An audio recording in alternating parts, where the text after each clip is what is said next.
Superpoblación de perros y gatos, un problema universal. La superpoblación de perros y gatos es un problema común a todas las ciudades, cualquiera sea su tamaño. Es un problema que sigue creciendo en grandes proporciones. Aún así, aplicando el método correcto, es uno de los problemas que puede ser reducido con mayor eficiencia. En esta presentación, esbozaremos la problemática, las falsas soluciones y la solución verdadera. Perros y gatos fueron domesticados por el hombre hace miles de años. De un estado salvaje pasaron a ser animales de compañía, compartiendo vivienda y comida con el ser humano, del cual terminaron dependiendo. De esta forma, perdieron su jerarquización natural y con ello su poder de autorregular el crecimiento poblacional. Perros y gatos quedaron atrapados entre dos mundos, el salvaje y el humano, reproduciéndose en una tasa de patrón geométrico. Una perra y sus descendientes pueden producir hasta 5.432 cachorros en 7 años. Del mismo modo, una gata y sus descendientes pueden reproducir hasta 509.097 crías en el mismo período. Este cálculo matemático muestra el crecimiento inicial de estas poblaciones, que si bien es condicionado por la capacidad de carga del hábitat, provocando la muerte de millares de ejemplares cada año, igualmente genera un excedente visible en las calles. La Organización Mundial de la Salud clasifica a la población canina en 3 categorías, de las cuales el perro de la calle es solo la punta visible del iceberg. Tiene una baja tasa reproductiva y un bajo éxito de supervivencia. Ante la falta de alimento, la primera facultad que pierde es la de reproducirse. La hembra no logra tener celos fértiles ni entra en preñez. Por el contrario, el perro semidomiciliado tiene una alta tasa reproductiva y una alta expectativa de vida. En cambio, el domiciliado tiene una moderada tasa de reproducción pero un altísimo éxito de supervivencia. Ante este panorama, se advierte que el perro de la calle no solo es el que menor incidencia tiene en la reproducción de ejemplares, sino que, en realidad, es la consecuencia de un problema mayor: la reproducción descontrolada del animal domiciliado y semidomiciliado. En otras palabras, el problema de fondo lo constituye el animal que hoy está en los domicilios, que se reproduce una o varias veces en su vida y que por estar bien alimentado tiene camadas numerosas con un altísimo éxito de supervivencia. Cualquier esfuerzo por controlar al perro de la calle será en vano si no se ataca la verdadera causa. Se han intentado muchos caminos para solucionar el problema. Por distintas razones, todos han resultado ineficaces.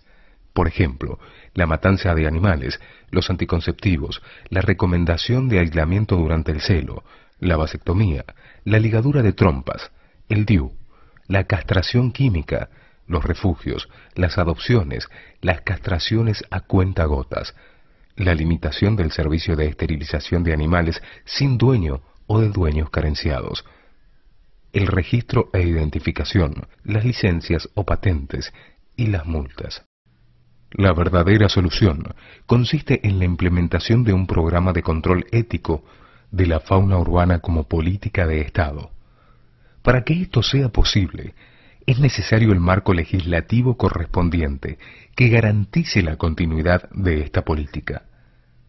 El eje troncal lo constituye la campaña de esterilizaciones quirúrgicas, acompañadas por subprogramas como la adopción y la difusión, en un trabajo conjunto entre el Estado, la comunidad y las organizaciones no gubernamentales. Su meta final es lograr el equilibrio poblacional y el cambio de hábitos en la comunidad. La esterilización quirúrgica es el método idóneo porque es ético, eficaz, seguro, económico, definitivo, beneficia la salud del animal y de las personas. Para que una campaña de esterilización logre el impacto poblacional deseado, debe reunir las siguientes características: ser masiva, sistemática, gratuita, temprana, extendida y abarcativa. Como en todo programa de prevención, se debe abarcar el mayor número de individuos en el menor tiempo posible. Es decir, se debe esterilizar por lo menos al 10% de la población anualmente. Ningún programa por debajo de este porcentaje tendrá éxito, ya que no habrá impacto poblacional. Respecto de cómo calcular el número total de animales, se aclara que la dinámica de las poblaciones hace virtualmente imposible la realización de un censo municipal. Cualquier censo se volvería obsoleto a los pocos días de comenzarse. Existen índices oficiales para estimar el número aproximado de la población. Por ejemplo, a un municipio de 100.000 habitantes, con relación habitante-perro de 4:1, le corresponden unos 25.000 perros.